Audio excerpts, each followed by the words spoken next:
Olá, pessoal! Sejam bem-vindos ao nosso Pergunte a Endócrino. Então vamos lá, pessoal. Tema de hoje: pré-diabetes. E aí nós começamos com a pergunta, né, que não quer calar nas mídias sociais. Doutora Janice, quando uma pessoa é considerada como pré-diabetes ou meu exame alterado é característico de pré-diabetes, doutora? Isso que eu tenho é diabetes? Tem reversão? Não tem reversão? Então, primeiro, a gente precisa entender em que categoria aquele exame alterado e confirmado pode enquadrar aí, né, digamos assim, uma pessoa em uma categoria. E por que isso é tão importante?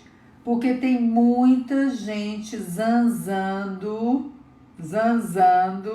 por aí com exames alterados, se achando pré quando é, se achando ser quando é pré. E aí vem aquela bagunça desenfreada.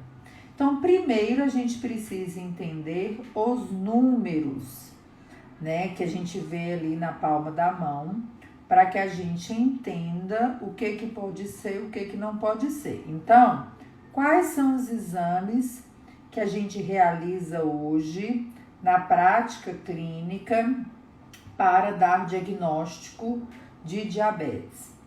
A glicemia de jejum de pelo menos 8 horas, a hemoglobina glicada ou A1C ou HbA1c, que é a média da glicose dos últimos 90 a 120 dias, e o teste oral de tolerância à glicose, que hoje é mais reservado aí para o período gestacional, tá? Então, quando a gente vai fazer o rastreamento do diabetes, a pessoa pode fazer qualquer um desses 3 exames.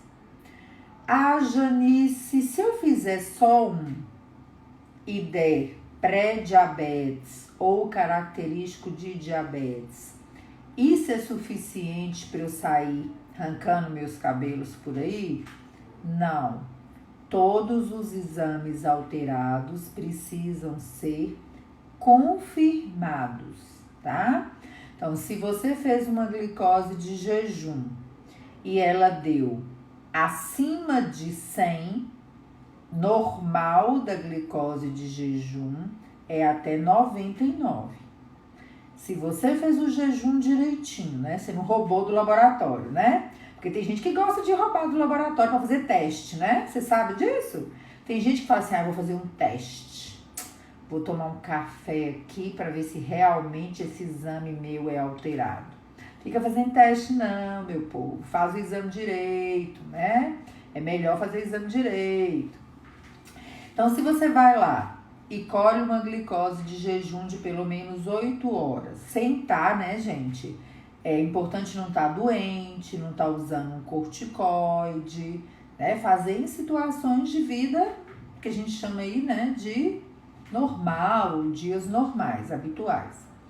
E ela deu acima de 100, você precisa entender que isto não é um exame mais dentro dos valores normais, dentro dos valores desejados, esperados. A partir daí, a gente tem várias situações diferentes. Anota aí, cadê os caderninhos de vocês para fazer as anotações, para quando alguém falar com você assim, ó, eu dei um exame alterado aqui, você pegar seu caderninho, né, fazer seu papel aí de educador em diabetes e educar, né, e ajudar essa pessoa a trilhar o caminho da luz. Então, se a glicose de jejum tá entre 100 e 125, 100 e 125, e este resultado for repetido e confirmado, esta pessoa pode ter aí pré-diabetes, tá? Se a glicose de jejum for maior ou igual a 126, gente, presta atenção nisso, maior ou igual a 126. Se tiver duas de 126, com jejum direitinho, assim, né? Na tampa da beirada ali, é diagnóstico de diabetes. Não adianta ficar barganhando com um pedaço de papel. Ah, mas deu na bucha, duas de 126. Ah, se eu fizer uma dieta, fizer uma caminhada, vai abaixar mesmo. Mas aquele diagnóstico, duas de jejum maior ou igual a 126, é diagnóstico de diabetes. Não adianta ficar barganhando, escondendo o resultado, fugindo da equipe de saúde, porque isso só vai atrasar a sua vida, ou do seu amigo, ou do seu parente, ou do seu marido, ou da sua mulher, ou de qualquer outra pessoa que você conheça.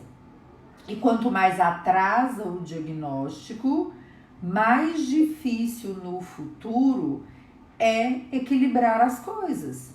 O atraso do diagnóstico do diabetes tipo 2, ele passa aí dos 5, 8 anos em alguns estudos.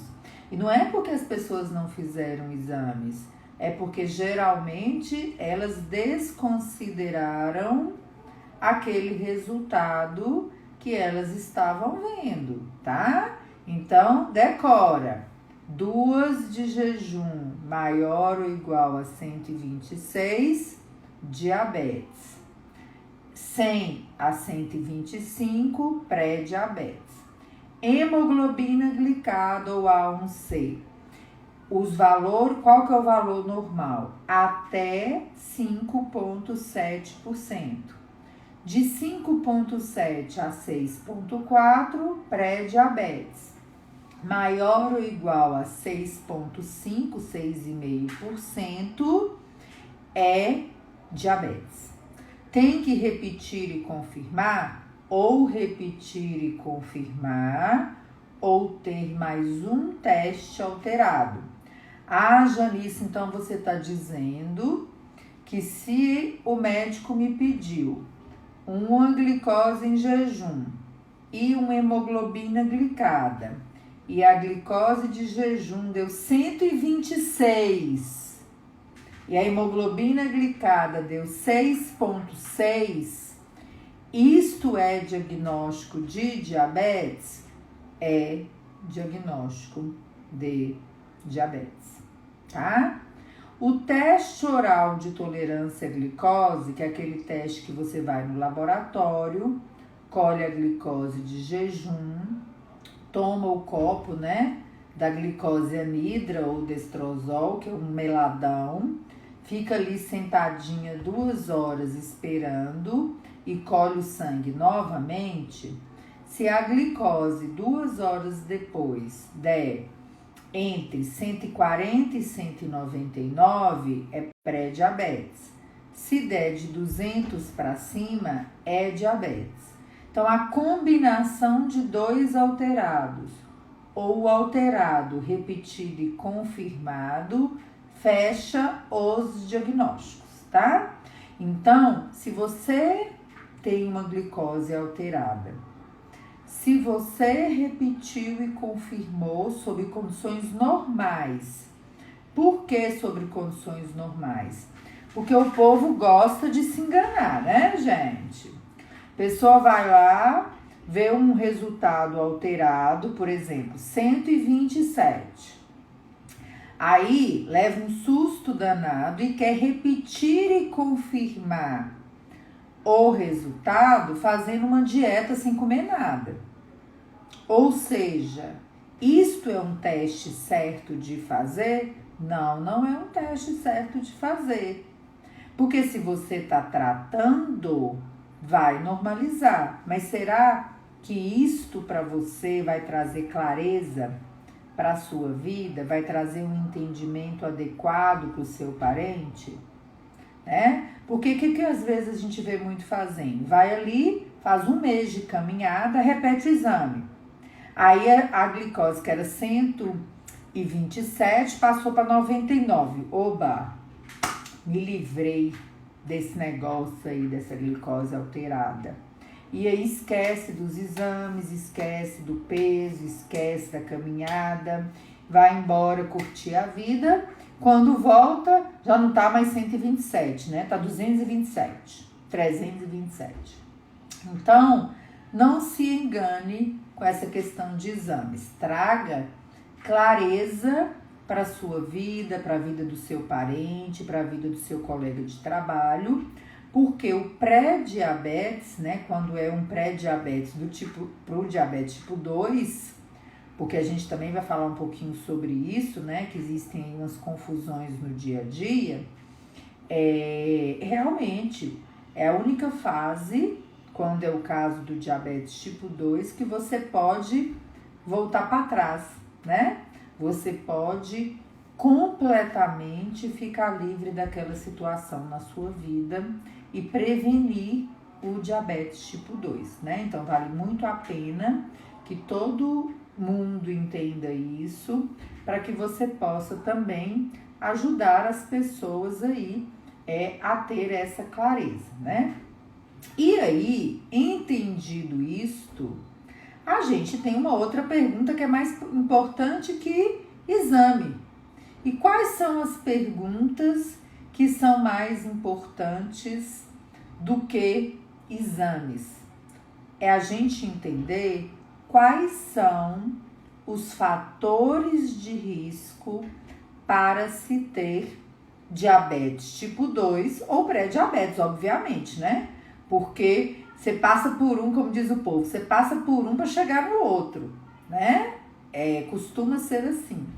Então, quais são os fatores de risco para se ter diabetes tipo 2? Ou seja, o que eu preciso entender para prevenir ou atrasar bastante o diagnóstico do diabetes na minha vida? E aí, eu vou falar os fatores de risco e vocês vão perceber que tem muita gente que tem o fator de risco, que está em risco para o diabetes tipo 2 e não sabe disto ou não está tomando uma providência para ficar bem longe do diagnóstico, ou seja, prevenir um diagnóstico.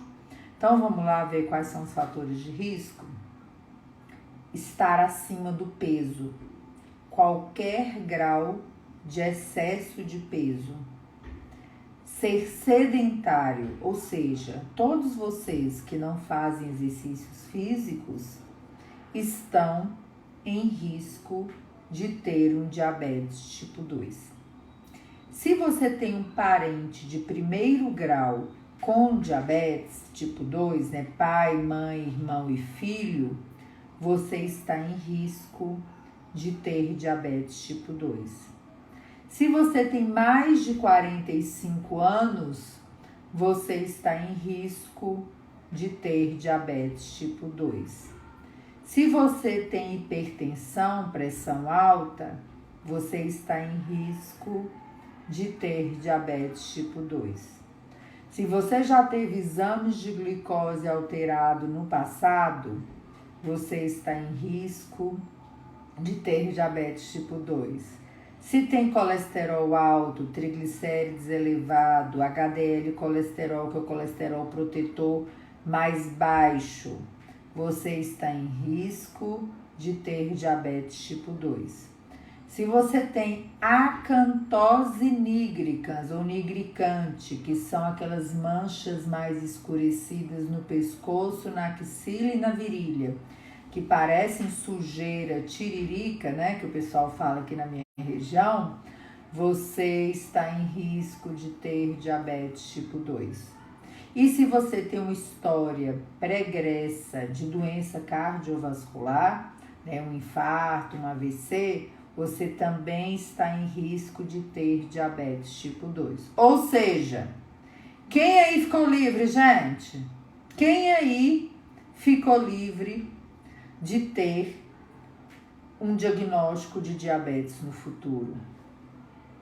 Eu tenho certeza que só um pedacinho da população.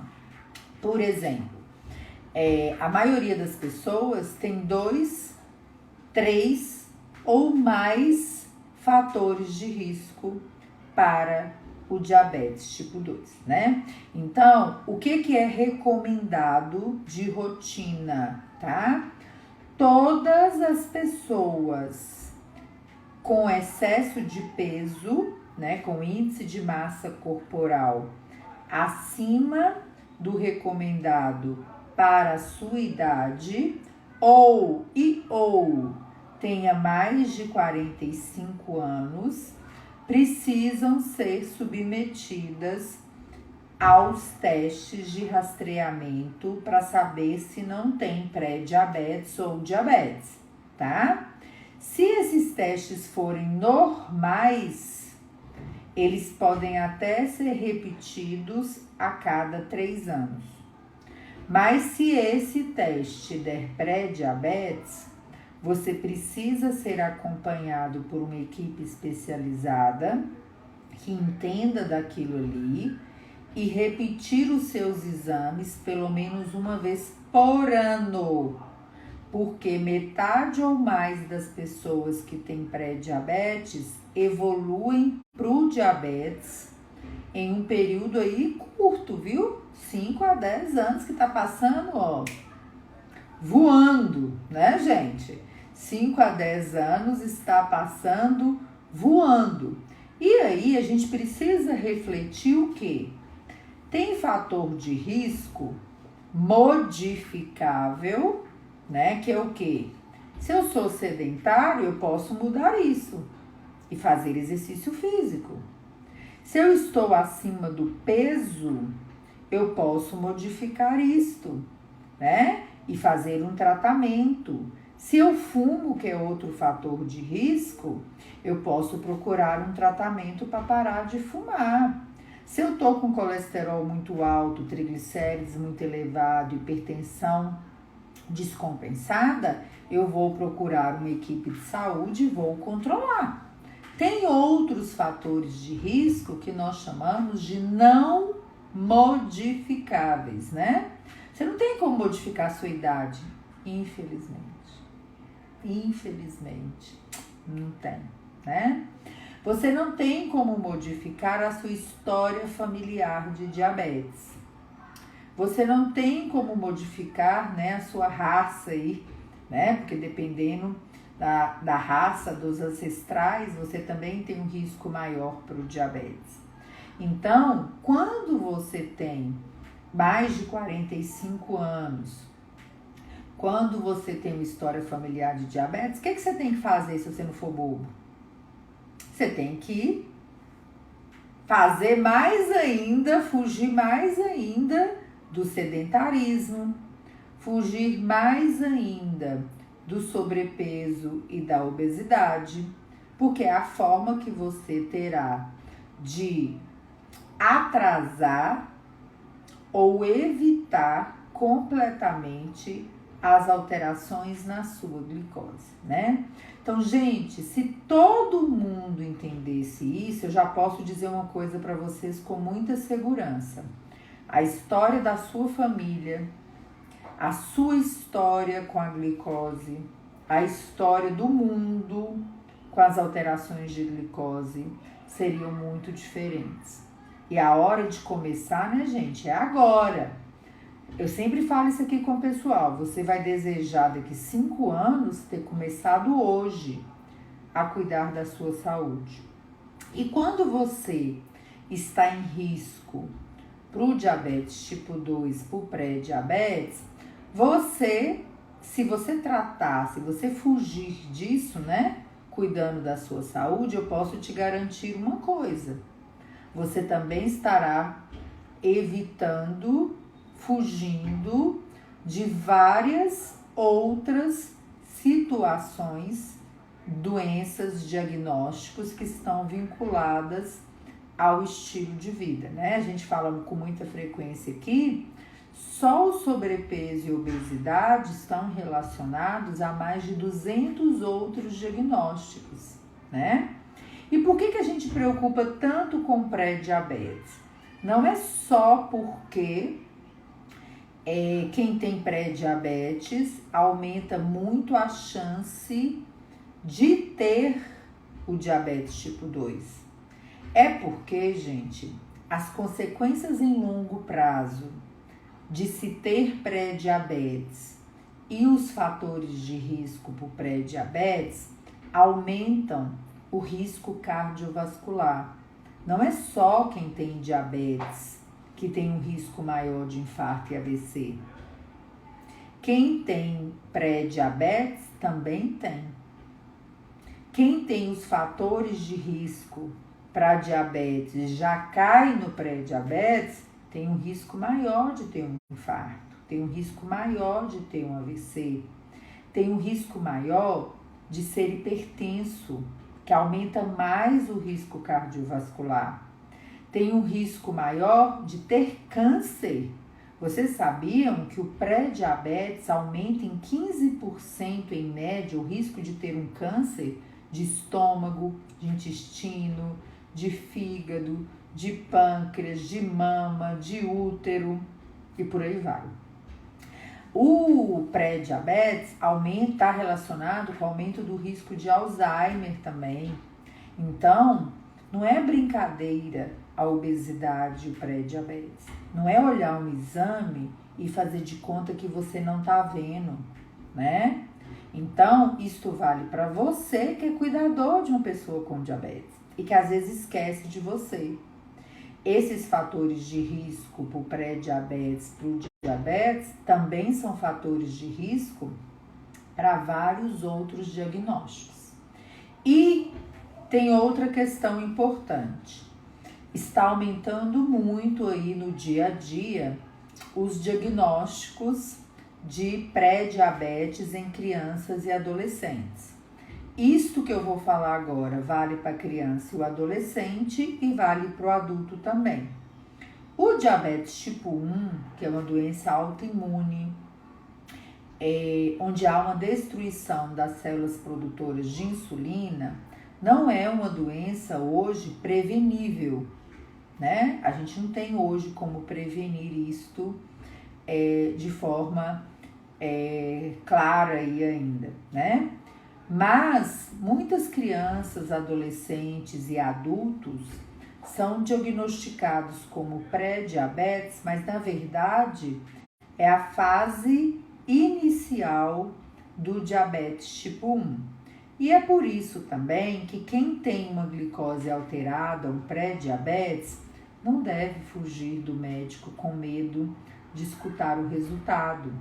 Porque se a gente tem uma criança com a glicose de 100 para mais, nós temos obrigação de dosar os anticorpos para saber se aquilo ali, né, que a gente está vendo, já não é a história natural, né, o caminho para o diabetes tipo 1. Para que a gente possa orientar a família de forma adequada, alertar a família de forma adequada. E é muito frequente, mas muito frequente, infelizmente, que pais vejam resultados alterados, fiquem morrendo de medo e saiam correndo para colocar o filho na natação, na dieta, no não sei o que, não sei o que, não sei o que. E esquecem de levar em um especialista para avaliar de forma adequada, de tanto medo que tem de falar a palavra diabetes. Então, se você está com uma criança com glicose alterada, procure um endocrinologista pediátrico ou um pediatra para que você possa ter essa informação de forma adequada. E o número de crianças de adolescentes com diabetes tipo 2 está aumentando muito. Os fatores de risco são os mesmos, tá? Então, crianças sedentárias e principalmente crianças acima do peso, que está aumentando assim, a olhos vistos, né? A gente vê escolas agora, quando você olha uma escola assim agora, você vê muita criança acima do peso. E todas essas crianças estão em risco de ter um diabetes tipo 2. Então, se você tem um aluno acima do peso, se você tem um filho acima do peso, um sobrinho, um afilhado acima do peso, estude bem, mande essa live para esses pais. Pense em uma forma de melhorar a saúde da sua família, de procurar um profissional da nutrição para barrar esta questão dentro da sua casa. Porque essa responsabilidade é dos pais. Então, vale para o adulto, vale para a criança, vale para o adolescente, vale para o idoso, vale para todo mundo. Se você anota, gente, para depois não falar que não escutou isso nunca na vida. Se você está sedentário e você está acima do peso, dá o seu jeito de melhorar isso dentro da sua casa. Porque senão, todos vocês estão em risco. Mais de 50% da população brasileira está acima do peso. Um número ainda maior está sedentária. E aí depois fica com medo da palavra diabetes. Como é que pode? Me explica. Como que pode falar que está com medo de pré-diabetes e diabetes se você está com um fator de risco dentro da sua casa e você está alimentando ele? Me explica. Para de alimentar o risco dentro da sua casa. Como dizia minha finada avó, quem não ouve conselho, ouve coitado, né? Então, pare de alimentar o fator de risco dentro da sua casa, tá? Muito cuidado. Todas as crianças e adolescentes com glicose com sobrepeso ou obesidade infantil que tenha 2 ou mais fatores de risco, né? Parente de primeiro grau com diabetes, que tenha sinais de resistência à insulina, né? A acantose, a gente tá vendo muita criança que parece que não tá tomando banho, cheia de mancha no pescoço, na axila e na virilha, que é a acantose, que tem que ser rastreada para diabetes, né? Se a criança ou adolescente também teve uma mãe aí, né, que teve diabetes gestacional na gestação dessa criança que está acima do peso, então 2 desses fatores determinam que essa criança precisa ser rastreada, tá? Uma outra pergunta que a gente recebe com frequência, além da do diagnóstico, né? Tenho ou não tenho diabetes? Tenho ou não tenho pré-diabetes? É se é possível sair do pré-diabetes e o que eu posso fazer para sair do pré-diabetes. Então, a primeira questão é definir, né, igual eu falei, se esta pessoa que está com a glicose alterada, ela tem um risco maior mesmo para o tipo 2, ou se a gente não tem que fazer o rastreamento para diabetes autoimune. Mas, se tá tudo certo ali, que é a maioria absoluta, e é um pré-diabetes da resistência à ação da insulina, né, dos fatores de risco mesmo, e não de uma doença autoimune, sim, com certeza absoluta, você pode reverter este quadro. Você pode evitar o diabetes tipo 2. Você pode, pelo menos, atrasar em muito diabetes tipo 2, né? Mas para isso você precisa entender que nós temos vários estudos que já mostraram isso pra gente. Vários estudos que mostraram que sim, é possível prevenir. Mas, porém, contudo, a prevenção da evolução do pré-diabetes para o diabetes tipo 2 pede o mesmo cuidado que você precisa ter com a sua saúde de forma geral, né? Então, quando a gente bate nessa tecla, né, gente, o importante é ter saúde. O importante é cuidar da sua saúde física e mental, alimentar bem, fazer exercício, abandonar o cigarro, dormir bem. Isto tem mais efeito na prevenção da evolução do pré-diabetes para o diabetes tipo 2 do que medicamentos, tá? Então a gente tem um estudo grande que é o DPP, né, que foi um estudo realizado para prevenir mesmo a evolução das pessoas em risco para o diabetes, que mostrou o quê? Que quando a pessoa mudava o estilo de vida, exercício físico, alimentação saudável, abandonar o cigarro, dormir bem, controlar o peso, né? Com isso aí tudo, né? Você controla o peso, você controla o colesterol, você controla o triglicérides.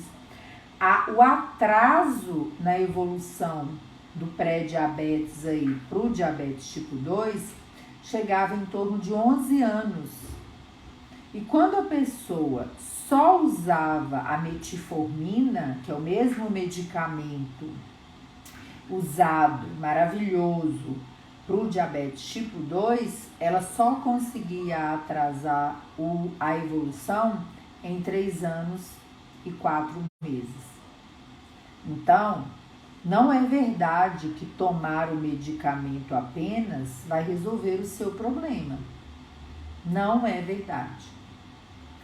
Quem modificou nesse estudo o estilo de vida para ficar bem longe do diabetes tipo 2, reduziu, gente, em 20% a incidência de diabetes. E quem estava apenas usando metformina, 8%. Olha que número impressionante. Modificar o estilo de vida é mais difícil do que tomar um comprimido? É mais difícil. Só que o resultado é melhor. Só que o mais interessante que a gente precisa refletir é o quê? Prevenir o diabetes tipo 2, o que você vai fazer para prevenir é o mesmo que você pode fazer para já cuidar da sua saúde sem ter que parar no diabetes tipo 2 ou no pré-diabetes. Porque se cuidar da saúde, vai prevenir o pré-diabetes, o diabetes e vários outros diagnósticos. Vão raciocinar.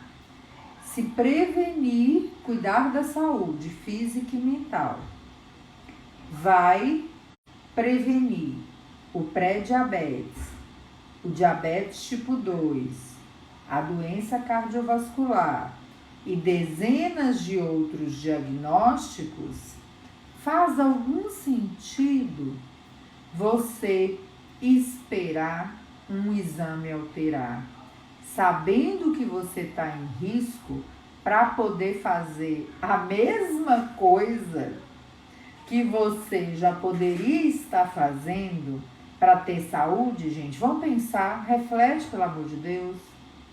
Vamos pôr os pingos nos is, vamos pensar junto aqui. Se cuidar da saúde física, cuidar da saúde mental, fazer exercício físico manter um peso normal, ou pelo menos reduzir o percentual do seu peso atual, deixará você distante do pré-diabetes, distante do diabetes tipo 2, distante da hipertensão, da dislipidemia, que é o colesterol alto, do infarto e do AVC. Por que você tem que esperar para ver um exame alterado, para cuidar da sua saúde, da sua vida? Não tem sentido nenhum. Nenhum. Se vocês pensarem bem, não tem sentido nenhum. E quando esses diagnósticos vêm para a sua vida, ou para a vida do seu parente, seja tipo 1, tipo 2, LADA, MOD, qualquer que seja, quando esse diagnóstico vem para a sua vida, a base do tratamento também é a mesma coisa. Então, trace um plano, né? Acho que a palavra é essa. Trace um plano para você ficar longe do diagnóstico das doenças crônicas não transmissíveis. E qualquer lado que você virar, doença ortopédica, dermatológica, reumatológica, endocrinológica, cardiológica, qualquer lado que você virar, você vai dar de cara com todo mundo falando para você: alimente melhor, procure fazer exercícios físicos, dormir bem e abandonar o cigarro. Porque isso vai tornar você mais saudável. Isso vai ajudar você a tratar melhor. Então, não seja teimoso, teimosa. Entenda se você está em risco para várias doenças crônicas não transmissíveis. E acorda para a sua vida, acorda para a vida da sua família. Se seu filho está sedentário, se seu marido está sedentário, se sua esposa está sedentária, faça uma escolha para a saúde da sua família. Então, todos os dias, todo santo dia aqui na página, eu recebo pessoas me perguntando sobre resultados de exames. Todo santo dia. É um assunto dos mais frequentes aqui. Se a glicose alterada tem reversão, se o exame está alterado, se tem jeito. Agora, mais importante do que ficar fazendo exame todo dia, a gente vive aí uma época onde as pessoas são apaixonadas pelo exame de laboratório. Querem ficar todo dia colhendo sangue. Todo dia querendo saber como é que andam seus exames. Mas aí vamos refletir um pouquinho. Ficar fazendo exame todo dia no laboratório, repetindo toda hora, sem tomar uma atitude para melhorar a sua vida, faz algum sentido, gente? Me diz. Escreve aí para mim. Fazer exame toda hora, todo dia, faz algum sentido sem tomar uma providência para poder cuidar da sua saúde? Não faz. Exame não melhora sozinho. Exames alterados precisam de intervenção. Prevenir que o exame altere precisa de intervenção. Então, pensem bem em relação ao pré-diabetes. Se hoje nós temos aí em torno de 10% da população com diabetes já diagnosticado, nós temos aí mais uns 10% que não sabem que tem diabetes. E nos últimos levantamentos que nós fizemos, nós temos mais de 20% em risco de ter diabetes, porque já estão em pré-diabetes, com glicoses alteradas ou glicada alterada.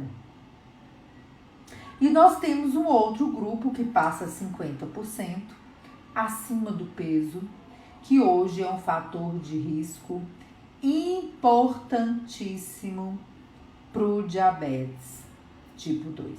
Então, reflitam muito dentro da casa de vocês.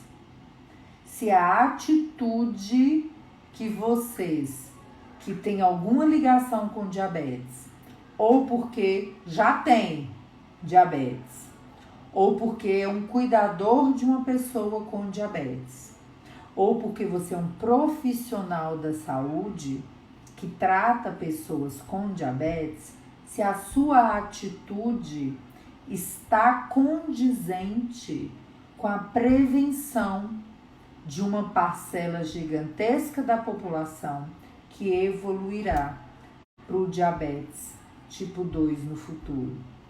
E uma coisa que nos assusta muito hoje e que todo mundo está muito ligado nisso aí é o que virá após a pandemia.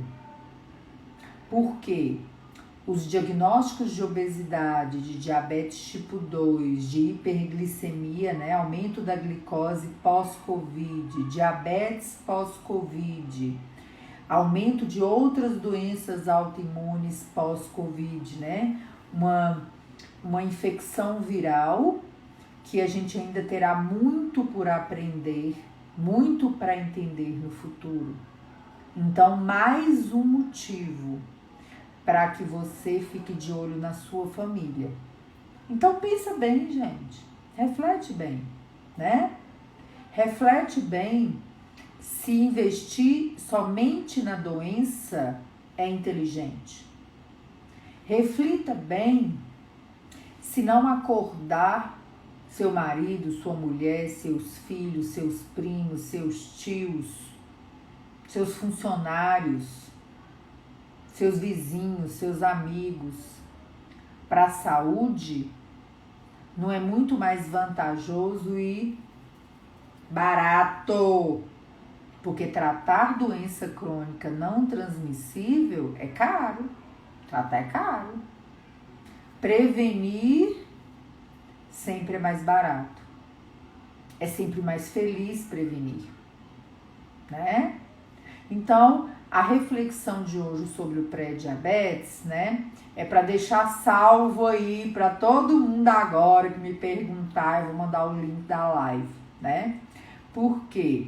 Porque é toda hora, todo dia, né? Então eu vou deixar ela muito bem salva aqui para que a gente possa ter esta possibilidade de vocês no dia a dia terem uma fonte aí para pesquisar o pré-diabetes. E a mensagem é: prestem muita atenção no que está acontecendo dentro da casa de vocês. Então, se vocês tiverem mais perguntas aí, vamos lá que nós vamos responder todas essas perguntas para vocês. Vamos lá. Vamos voltar aqui para ver o que ficou de perguntas, de pré-diabetes, de diabetes, que hoje o povo tava preguiçoso, viu? Ninguém hoje tava querendo fazer muita pergunta, não. Olá, Rosângela. Meu filho tem glicada de 5,7 e glicose sempre acima de 100. Devo me preocupar? Sim, claro, deve se preocupar. Porque glicada de 5,7 e glicose de 100 é pré-diabetes. Tem que procurar uma equipe de saúde para acompanhar. De acordo com a idade, tem que dosar os anticorpos. Precisa, né, ter um acompanhamento especializado e repetir esses exames regularmente. Não pode fazer de conta que não existe, né? Que esse exame não está alterado. Geniane, glicada de 5,7 e glicose em 100, mesma coisa, tá? Vamos lá. Suzy, infelizmente não tive a oportunidade de me cuidar no pré-diabetes por falta de informação. Olha aí, gente, o que eu acabei de falar. Olha o que eu acabei de falar.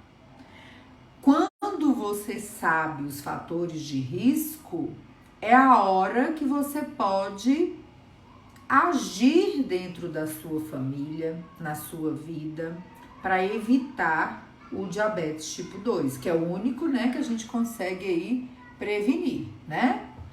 Magali, nossa colega aí, eu fui ensinar um paciente a fazer glicemia capilar e minha glicemia pós-prandial estava 130. 2 horas pós-prandial até 140 é normal, tá, gente? Silvia, pancreatite aguda, desenvolvi diabetes, faço uso de insulina 3 vezes ao dia e assim mesmo assim não consigo controlar. Gente, a pancreatite, ela inflama o pâncreas inteiro, a parte que produz insulina e a parte que produz outros hormônios. Então, o diabetes pós-pancreatite é muito frequente que ele seja caracterizado pela ausência de insulina.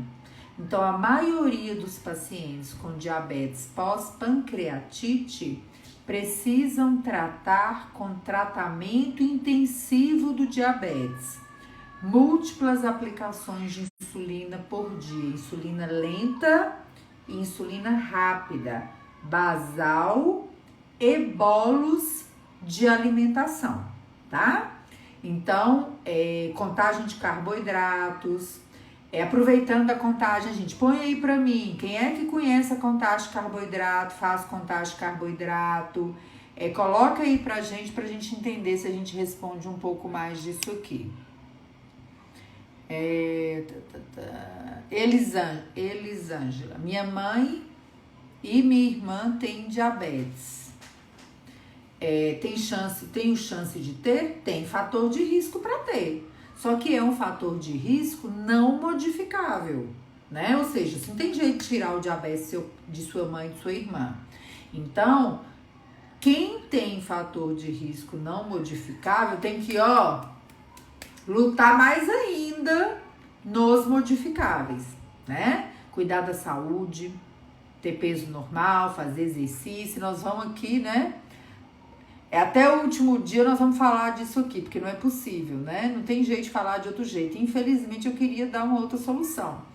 Uma coisa importante também, em relação ao sobrepeso e obesidade, é que é uma coisa até engraçada, né? As pessoas não querem ter diabetes. Quando tem diabetes ou pré-diabetes, não importa de tomar os remédios para tratar o diabetes e o pré-diabetes. Pelo contrário, a pessoa até quer tomar, né? Os medicamentos para não ficar sem o controle da glicose. Só que quando fala sobrepeso e obesidade, não quer. Às vezes está 30, 40 quilos acima do peso e não quer usar um medicamento para tratar a obesidade e afastar da sua vida todos os males que o excesso de peso pode trazer. Então, reflita um pouquinho. Por quê? Quando você vai tratar diabetes, hipertensão, colesterol alto, às vezes você usa vários medicamentos. Por que você não quer tratar o sobrepeso e obesidade da forma correta, sendo que sobrepeso e obesidade é doença, tá, gente? Só pra vocês saberem. Quem acha que sobrepeso e obesidade é descuido, relaxamento, falta de vergonha na cara, sei lá mais que outras palavras são utilizadas para se descrever, tá muito enganado. Tá muito enganado, tá? Obesidade é doença e exige tratamento como qualquer outra doença, né? A Sônia Tavares colocou aqui muito bem. Às vezes as pessoas brincam com a própria vida, com a própria saúde. E será que isto vai trazer benefício para a sua vida? Será que você dá um primeiro passo e afastar de dentro da sua casa o sobrepeso, a obesidade, a alimentação sem qualidade, a fartura excessiva, né? A sobra, a fartura excessiva, o sedentarismo, você agendar uma consulta com a nutricionista para sua família, você varrer do carrinho de supermercado o excesso de porcaria no carrinho, Será que isso em médio e longo prazo não vai fazer sua família viver melhor? Será que você não vai ter menos problema? Menos frustração? Menos dificuldade? Né? Então a gente não pode fazer papel de boba, né? Não pode fazer papel de bobo, né? Porque senão não tem jeito. Leila Lima. Anticorpos no diabetes tipo 1, meu filho é de 17 anos, deu 79. O teste está positivo, né, gente? Anticorpo positivo aumenta muito a chance de ter um diabetes autoimune, embora a gente tenha estudos mostrando que tem pacientes com diabetes tipo 2, ótima reserva, títulos baixos de anticorpos que não evoluem para deficiência completa, né? Tem que pegar esse exame mesmo e levar no endócrino e discutir todo o acompanhamento, tá? Magali, o resultado normal do pós-destrozol é 140, é até 140, de 140 a 199 pré-diabetes, acima de 200 diabetes.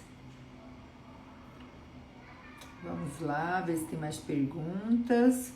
Geniane, eu fiquei pré-diabetes com 5 anos, é isso mesmo. O que é importante do pré-diabetes? Fazer tudo que tiver ao seu alcance para cuidar da sua saúde. Se você fizer isso, você fica longe da evolução ou atrasa bastante o diagnóstico, né? Porque garantir que você vai ficar, que você não vai evoluir, não tem jeito, não pode garantir nada nessa vida, né?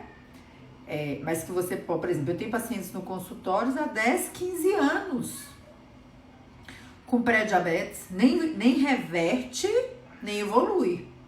Fica ali, 102, 105, 110, glicada de 5,8, 5,9, mas já perdeu peso, tá fazendo exercício físico. O que isso quer dizer? Que se não tivesse assumido o cuidado com a sua saúde, com certeza já teria evoluído para diabetes tipo 2. Então a pessoa tá o quê? Põe para frente, né? Põe para frente. O adolescente de 12 anos obeso pode usar medicamento oral prescrito pelo endócrino para perder peso? Alguns medicamentos estão liberados para adolescência, inclusive os injetáveis, tá? Como a liraglutida. Então, hoje, tratar a obesidade infantil tá muito mais fácil. Então, não seja preconceituoso, não seja tonto, né? Não seja bobo. Às vezes, chegam os pais no consultório com os filhos. Um adolescente com 20, 25 quilos acima do peso, isso pode ser normal? Isso pode dar certo? Não. Aí, a criança, o adolescente está com muita fome, não sacia com nada, tá 20, 25 quilos acima do peso normal. Quando a gente fala das opções de tratamento, inclusive medicamentoso, parece que você tá falando que você vai matar o menino. Gente, pelo amor de Deus, acorda. Tá doente, tem que tratar. Com o tratamento da obesidade, você vai prevenir um monte de doença no seu filho? Vai! Então acorda. Comece hoje e não amanhã, né? A Graciele falou uma frase perfeita aqui, ó. Todo mundo devia viver como quem tem diabetes. O que isso significa? Que quem tem diabetes precisa usar a alimentação saudável e o exercício físico como tratamento. Do mesmo jeito que precisa tomar um comprimido ou usar uma insulina ou um outro medicamento para o diabetes injetável, precisa fazer exercício físico e alimentar bem, porque isso é tratamento. Então, se todo mundo tratasse da sua vida alimentando bem e fazendo exercício físico, acompanhando com nutricionista, numa academia da cidade, com um profissional de educação física, pelo menos, certamente vocês não precisariam de um endocrinologista, de um cardiologista tão cedo na vida de vocês, ou pelo menos com uma frequência muito pequena. Então pense sobre isso. Que futuro você quer para você e para sua família, né? Prevenção sempre é melhor, prevenção sempre é mais barato, tá? Djalma, eu acho. A minha diabetes tipo 2 queria saber por que eu sinto tanta fome. Né? Gente, a fome, a não saciedade são mecanismos do processo de sobrepeso, de obesidade, também estão presentes no diabetes não controlado, né? Porque glicose elevada e hiperglicemia dá fome, né? E se você tá mal controlado, você pode ter fome como consequência do não controle, tá? Agora, no diabetes tipo 2, nós temos medicamentos que controlam o diabetes e ajudam no aumento da saciedade e tem resultados maravilhosos. Então, eu sugiro você discutir com o seu médico, tá? Sheila, diabetes recém-diagnosticada, tem como voltar atrás? A gente tem um quadro que a gente chama de remissão do diabetes. No início do diabetes, quando existe uma boa reserva de insulina pelo pâncreas e a pessoa cuida bem da vida dela, faz exercício físico, perde peso, tem sim chance do que a gente chama de remissão do diabetes tipo 2, tá? Tem super chance. Ó, o doutor Tiago aqui, querido, meu colega aí na Santa Casa, dando a dica aí pra gente falar, né, do análogo de GLP-1, que são as classes de medicamento que a gente tem hoje pro diabetes tipo 2 e que foram estudadas também para o controle do peso. Então, quando é possível, né, porque não são medicamentos acessíveis financeiramente para grande parte da população, os resultados são maravilhosos, né, no controle do diabetes, no aumento da saciedade, e isso pra gente é muito bom para quem pode usar da forma correta. Mas se você não pode, já foi oferecido para você e o custo é um limitante para você, não desanima por causa disso, porque o resultado de melhorar a sua alimentação, de fazer exercício físico, você verá todos os dias da sua vida, tá? E se você puder discutir com o seu médico e utilizar esses medicamentos para obesidade, os resultados realmente são muito bons, então vale muito a pena que você converse isso, né, com o seu médico. Maluzinha, tem uma amiga que tá bem aflita, o filho tem 7 anos, o médico falou que a insulina tá em 48, não fez glicada, falou que é pré-diabetes. A insulina, a senhora pode explicar o que significa? Significa que precisa ir no endocrinologista ver essa história direito, né? Porque a gente não dá diagnóstico de pré-diabetes com dosagem de insulina, não, tá? A gente dá diagnóstico de pré-diabetes do jeito que eu expliquei aqui na live, então é bom procurar um endocrinologista pediátrico. Janice Nascimento, doutora, decidi procurar um nutricionista para chamar de meu. Como a gente sabe que aquela dieta que passou é correta? Eu gostei da Janice, a gente sempre fala aqui na live, né, gente? Se você tem diabetes ou cuida de alguém com diabetes, você precisa ter uma equipe para chamar de sua, né? Um enfermeiro, um farmacêutico, um endócrino, um bom clínico, um bom cardio que entendam de diabetes, um bom geriatra, né? Um psicólogo, um nutricionista. Por quê? Porque o tratamento do diabetes, ele é em equipe. E todos os membros da equipe que não estiverem presentes na sua vida, eu posso garantir para você. Um profissional de educação física, esqueci dele. Gente, se eu tiver esquecido alguém, me perdoa, tá? É porque é muita gente na equipe. Voltei que a bateria tá acabando. Todas as vezes que você não tiver um profissional da equipe para chamar de seu, né? Eu posso garantir para vocês que essa pessoa vai fazer muita falta na sua vida, no seu tratamento, no seu diabetes. Então, por favor, vá na sua unidade de saúde, vá no seu plano de saúde, né? Procure um profissional, o seu enfermeiro, o seu farmacêutico no posto, né?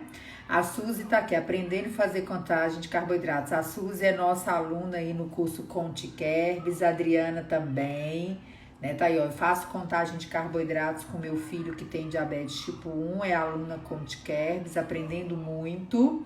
Então, gente, o curso Conte Kerbs é o curso de contagem de carboidratos que a gente tem aqui com a nossa equipe. Quem tiver interesse, vai lá no perfil da bio depois, clica no link que tá lá.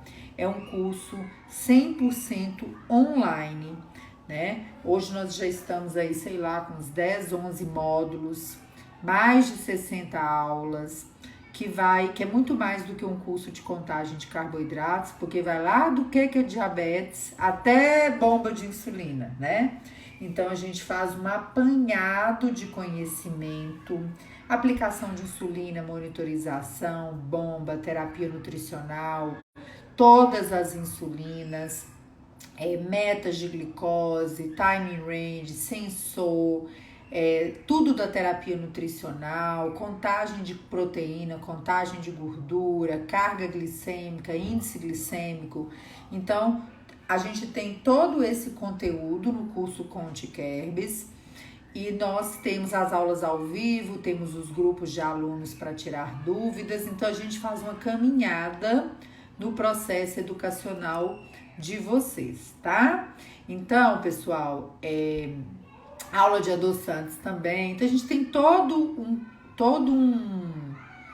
um conjunto de aulas para ajudar as pessoas que estão interessadas em evoluir no diabetes, em dar um passo a mais, em aprender a fazer a terapia de contagem de carboidratos para ter aí mais respaldo, mais preparo, né? No dia a dia para autogerenciar o seu diabetes. E o curso é para qualquer pessoa com diabetes, não só para quem usa insulina, porque a contagem de carboidratos não é só para quem usa insulina, tá? É para todo mundo, tá? Andréia, um adolescente faz uma dieta com baixo carboidrato, aí esse adolescente tem um estirão. A dieta deve ser revista, dietas low carb. A gente não tem hoje respaldo, né, nem científico, nem pelas sociedades, para prescrever dieta low carb, né, para crianças e adolescentes. Estratégias low carb é uma coisa, dieta low carb é outra, tá? Então é importante dar uma revisada nisso aí, né? No nosso curso Conte Kerbs, inclusive, a gente fala e discute muito sobre isso, porque a gente sabe que no dia a dia tá dureza. Dureza. Um beijo pra vocês.